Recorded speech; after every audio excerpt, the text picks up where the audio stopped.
Hello everyone, back into today's second video. We're going to have a look at the weather for next week's 10 days. For today's second video, that takes us to around the 16th of May, and we'll be able to extend out beyond that, the extended GFS ensembles running to around a couple of weeks. Have a look at CFSV2 at the end of the video for the next 4 weeks. We're not going to show you the ECM ensembles from the Icelandic Met Office in this video. We're going to keep those back for this afternoon's live stream. It's going to be live from 4 o'clock. And we'll have a look at the options on the table within the ECM ensembles for the next couple of weeks as part of the live stream. But we will show you everything else in this video.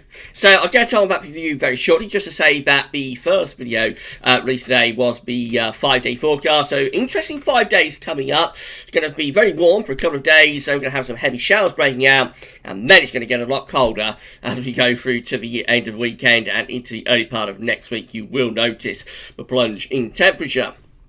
Have a look at 5-day forecast and see what's going on there. And as I said, I'm going to be live from 4 o'clock with our latest lockdown live stream. We're all going to get together, see how we're all doing while we remain in lockdown.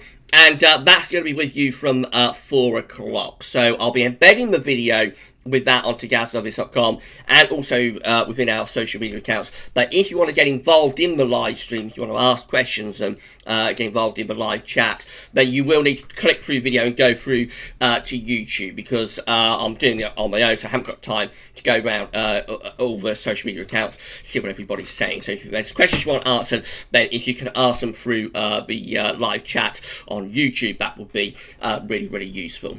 Right, joining YouTube, I've got to say a big thank you to our latest YouTube channel member. So a couple of weeks ago, we started opening up the channel 2 channel membership. YouTube gave us that opportunity. And really blown away by the response to this. It seems like so many of you want to become channel members of Gaz. That's absolutely fantastic. Thank you so much, everybody, for doing that. So, latest channel member is Marco Sven Kauchki, or Korchki. So I may not have pronounced that correctly. I'm very sorry if I haven't. But Marco Sven Korchki, or Kauchki, has become our latest YouTube channel member. Thank you so much, Marco, for doing that. If you'd like to become a Gaz Brothers YouTube channel member, all you need to do is go to the Gaz Brothers YouTube homepage, which I'm on right now. Click the join button, or you can find the join button with all the videos on YouTube, and that takes you through to another page where you'll see what you get for becoming a YouTube channel member, and also you can sign up then and become a channel member for Gaz Brothers. If you can't see the join button, as a few people have reported they can't on mobile and tablet devices, the workaround is that you'll find a link to the join page in the description with all of the videos at Gaz Brothers, and there's also a link on the homepage at gazoffice.com that will take you through to the join page. So it's relatively easy to sign up for Gaz Brothers YouTube channel membership. Big thank you to all of our channel members. Special thank you, of course, to Marco Sven Kolchki. Big thank you to all of our donors and all of our patrons as well. That's absolutely fantastic. Thank you so much, everybody, for the support you have given to Gaz Brothers over the past few weeks while we have remained and continue to be going through this coronavirus crisis. Our promise to you is that we will keep recording and uploading and live streaming and doing our written posts at gazoffice.com, and we're going to keep the content coming that you want to see. That's our promise to you for your support. But thank you so much, everybody. That's very, very special thank you to all of you. That's really absolutely fantastic. And of course, special thank you to Marco Sven Korchki, or Couchki. Thank you so much, Marco, for doing that. Right, let's move on. And we're going to start off with the 500 millimeter. Well, no, we're not. We're going to start off with GFS, upper air temperature, and precipitation ensembles for the next couple of weeks. So, red line is the 30-year upper air temperature average for Manchester. We're looking at Manchester today. So, the upper air temperatures are slightly above average at Manchester at the moment, but they are going to lift up further over the next few days. So, as I said, start of the video, sort of Thursday, Friday into Saturday, temperatures are going to get warmer. And in fact, we could see the temperatures into the mid-20s Celsius by Friday and Saturday afternoon down in the south. However, look at the drop in temperature that then takes place as we go into the second half of the weekend and the early part of next week. We lose something like 10 degrees from the upper air temperatures in a relatively short time frame, actually. Within a few hours, we're going to have a real plunge from +5 to -5 at 850 HPA. That's impressively cold for the 11th of May, to say the least. So after that, through the course of next week, we find that the temperatures stay depressed for quite a few days through the early part of the week, but then eventually do start to lift up as we move into the middle part of May. That's this period just here. It looks like the temperatures do stage a recovery, but it's going to take a while. It won't be an immediate process to lift those temperatures up after such a dramatic plunge. A lot of dry weather coming up, actually, over the next couple of days. Then, as the atmosphere wobbles and we get the drop in temperature, we do have some precipitation. It's a little bit unknown at the moment how widespread these heavy showers and possibly thunderstorms are going to be on Friday and especially Saturday. After that, looks like we are going to a drier interlude, really, through the middle part of May when it's quite cold. Maybe signs of a bit of precipitation reappearing into the second half of the month. But overall, that is a relatively dry ensemble for Manchester. It's not particularly wet at all, to be honest.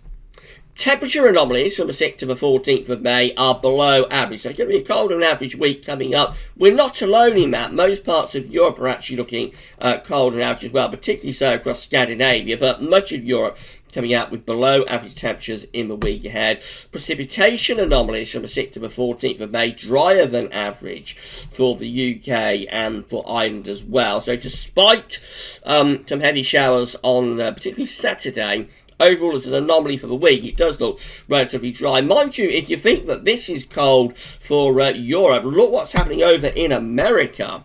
Very, very much colder than average on the eastern side of the states. Bear in mind, this anomaly is in Fahrenheit rather than centigrade, but nevertheless, some parts of Eastern America are like 20 Fahrenheit.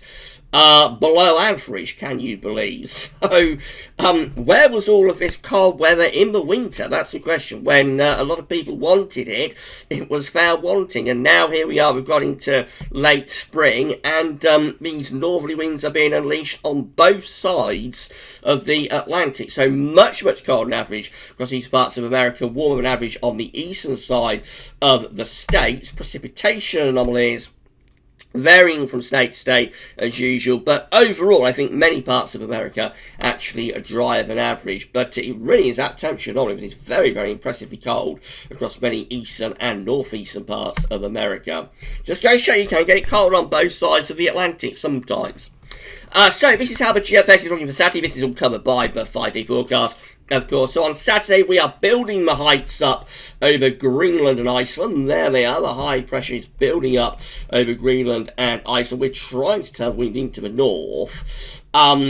And there's a cold front through here that's going to bring a band of rain into Scotland. Ahead of that, we've got rather unstable air that might spark off some heavy showers, possibly some thunderstorms. Now, as we go through into Sunday, the northerly wind is swinging down across the country, or I should say plunging down across the country. So that's when the drop in temperature takes place. The high pressure out to northwest of Scotland on Monday, but we're still bringing the winds in around that high pressure from the north to northeast direction. So cold Sunday and into Monday. Then the high pressure sinks down over top of the country on Tuesday. We start to cut off that northerly wind. So by Tuesday, daytime temperatures will begin to recover a little bit. The sunshine is very, very strong, of course, on the 12th of May.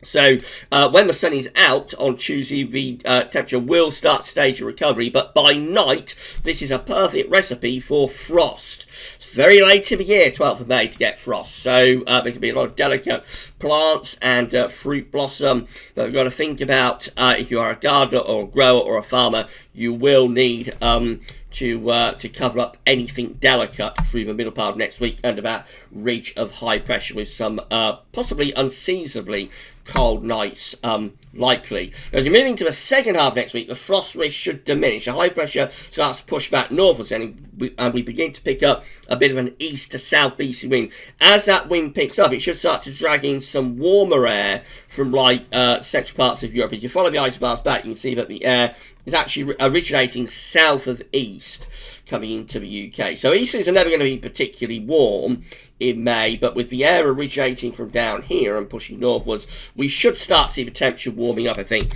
through the second half of next week, and the frost risk should diminish. That's how we're going to get through to Friday, 15th of May, mid-month. Low pressures over France, Spain and Portugal. That could bring a lot of heavy rain. It's trying to push northwards into southern parts of England as well, so maybe rain threatening in the south. Winds are in from the east. Obviously, if this was winter, it would be a proper snowmaker. It's not winter, it's May, so we're just probably going to drag in quite a lot of cloud with that easterly wind. That's how we look at day 10. High pressure over Scandinavia. Low pressure again across southern parts of France will bring a lot of rain to them. Winds are in from the east.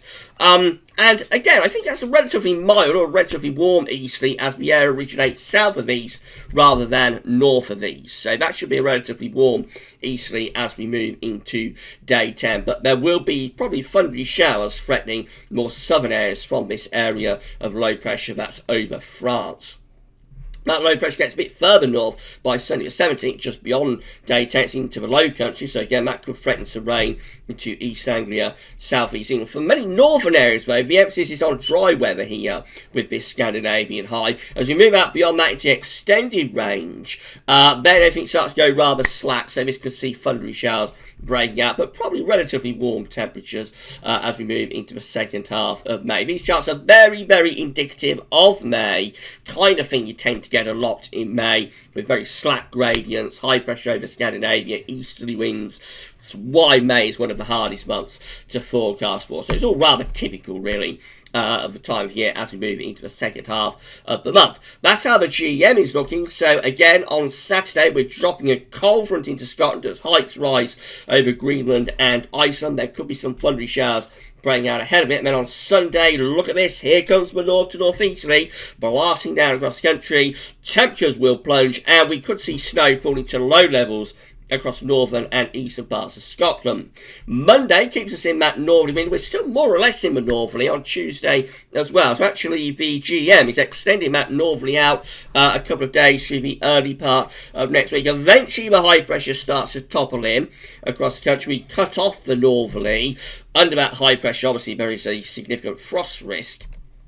And then into more extended range, high pressure begins to show signs of drifting eastwards. That will warm things up, as of course, as winds swing round into the south-southeast. And the GM wants to start to move low pressure in from off the Atlantic, actually, by day 10.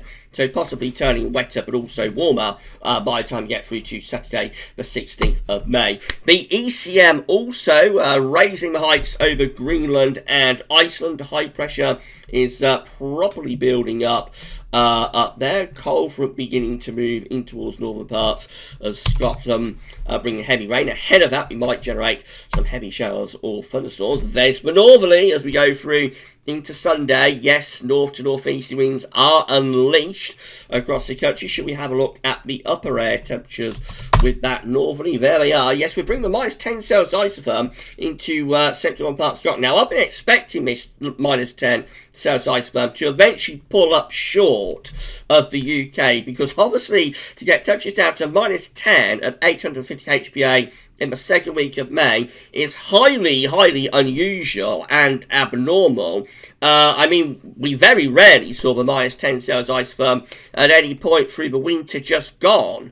Really, so to be able to get this to appear on the 10th of May across Scotland is very, very strange and unusual. And I'm still, in the end, expecting this minus 10 Celsius isotherm to pull up short of the UK. But day by day, it does seem that that it's getting more likely that we will bring this very abnormally cold air into the northern part of the country. But anyway, on Sunday, we're into that proper sort of north to northeast wind. And then as we go through into Monday, we keep the winds in from the north. High pressure beginning to sink in from the northwest. So, but it's still far enough west to still keep us in that north-northeast wind for Monday. So Sunday and Monday will be the core of this cold period. By the time we get through to Tuesday, then the high pressure is properly starting to sink in across the country. You notice the northerly is being pushed over to Scandinavia.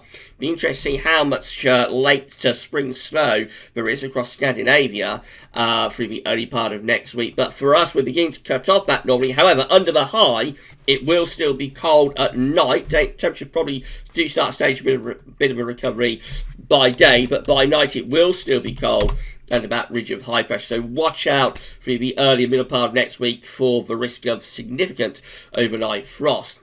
By the time you get through to Thursday, then the high pressure is sort of sitting just to our east, so then a recovering in temperature is taking place. Winds are beginning to pull in from off the continent. Temperatures should be starting to lift up, particularly by day, but probably also by the second half of next week we'll lose the frost risk as well. I think the frost risk should diminish into the second half next week. High pressure continues to dominate weather, so it should be a lot of dry weather. Temperatures gradually recovering as we move into the middle of the month. And that's how long as we get to day 10, which is Saturday the 16th of May. By then, signs that we're going to start trying to pull up some warm air from the south, can you believe? With the high pressure then sort of sitting over England and Wales.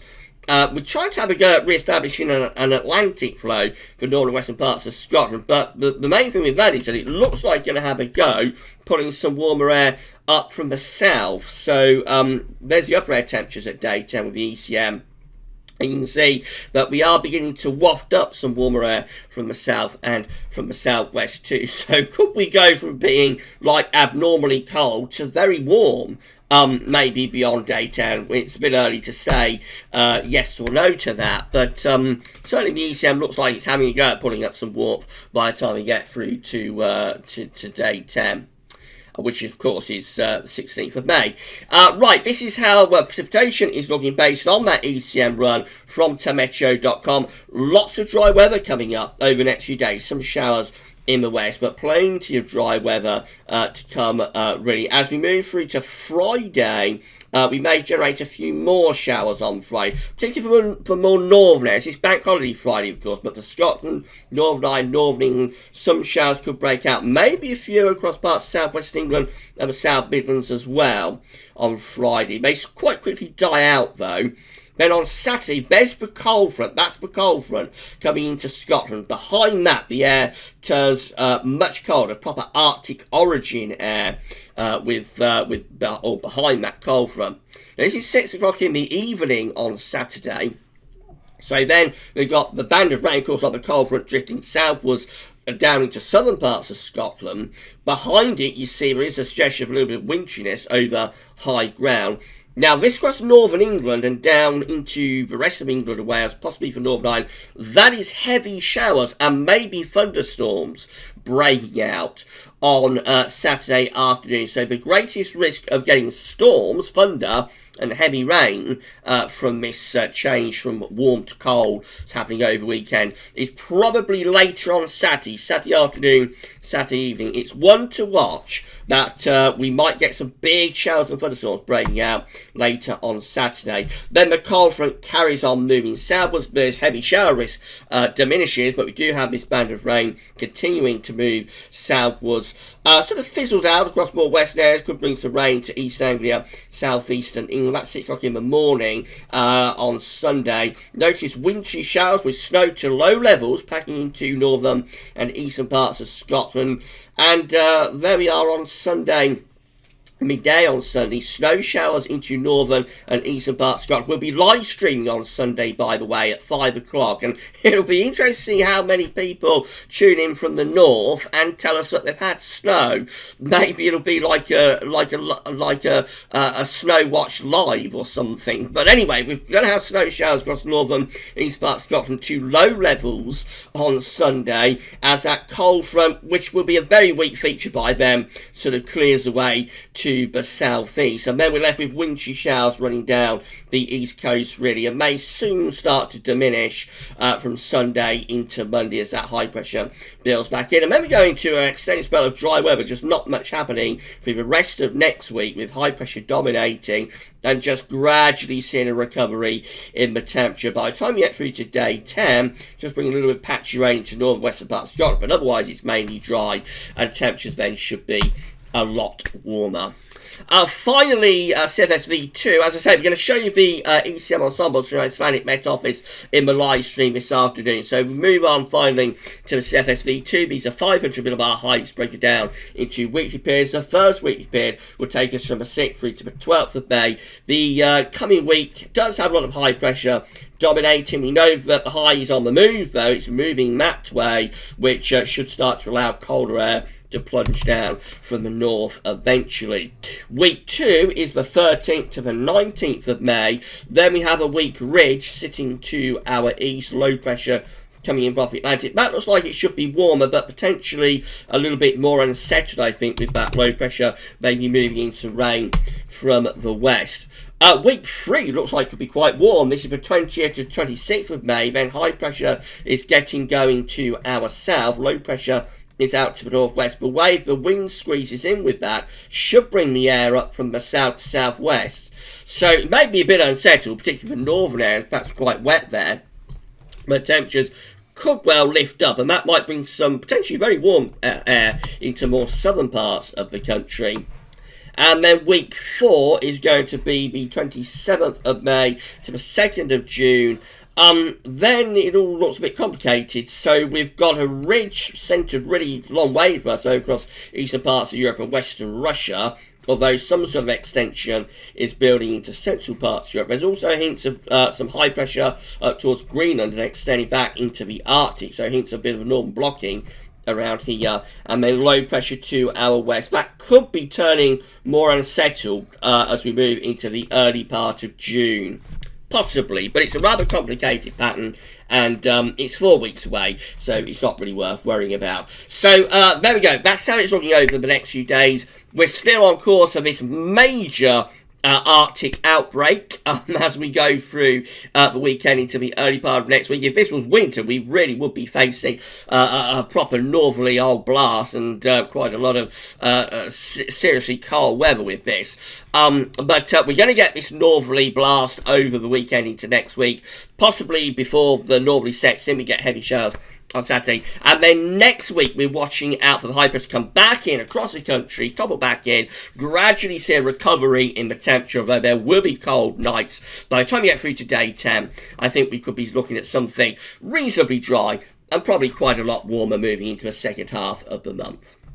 Right then, we'll be back in a couple of hours with our live stream. That'll be from 4 o'clock, and we're all going to get together, see how it's all doing as we continue to be in lockdown. Don't forget to check out 5-day forecast if you want a more detailed view of weather for the next few days. But that's all for now, and thanks for watching.